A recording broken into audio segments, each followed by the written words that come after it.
So I'm at Harmondsworth Village Green, where there are posters everywhere now, Aaron. It's lightened up, and I've sort of walked down the street. There's green posters saying "Stop Heathrow Expansion," and I've been speaking to local residents who say their houses would be affected by this. More than 8,000 residents in this area would be impacted by this change, and that would mean potentially demolishing of the buildings, including a primary school and a nursery.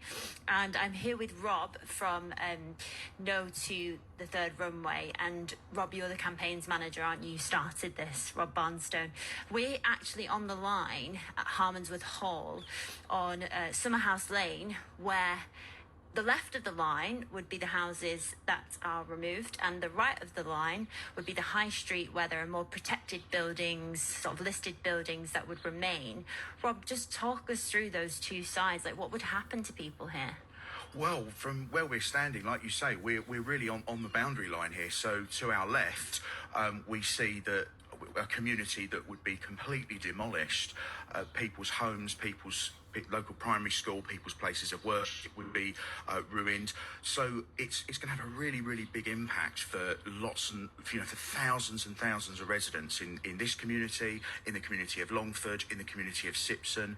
Not just people that would lose their homes, but to our right, from where we're standing now, we see people that would be on the immediate boundary fence for a third runway if Heathrow were ever expanded. And for those people, it means living right in the plain sight of the third runway, which means breathing in all sorts of particles through worse air pollution that the third runway would create. And we're talking about a community that has a significant elderly population, as well as lots of other working people. And I don't think that's a right move for the government to be taking.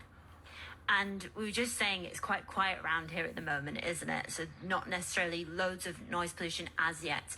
I won't be here this afternoon, but you're saying this afternoon, the rotation of the runways means that this area ends up very noisy?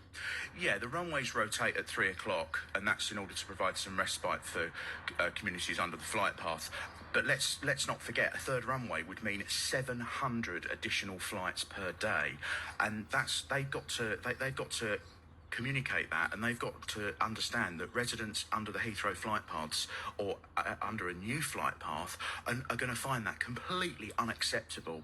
We know that over 2 million Londoners would be impacted by a new third runway flight path. So that's going to be a lot of noise pollution. And again, like I just said, that's another reason why I think the government should render this project unacceptable. And we're just walking into the estate now. Rob's going to show me some of the houses that would be affected. We were just talking about how long this would take. I know that on the BBC we said this would take more than a decade. Rob, just talk us through what kind of, time frame we're looking at here.